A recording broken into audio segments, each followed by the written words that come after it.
فکر نمی کنم با وجود اتوبان هایی که 24 ساعته تردد دارن کسی بتونه توی این سر و صدا آرامش داشته باشه.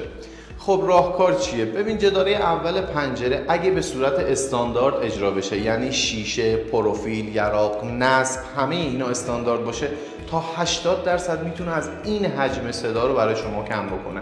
ولی خیلی‌ها با اون 20% نمیتونن کنار بیان، یعنی میخوان صدا رو کامل از بین ببرن. تو این پروژه ما 2 لایه پنجره ایجاد کردیم که صدا میتونن به جرئت بگم به طور کامل از بین رفته زمانی که شما 2 تا لایه پنجره رو میبندید.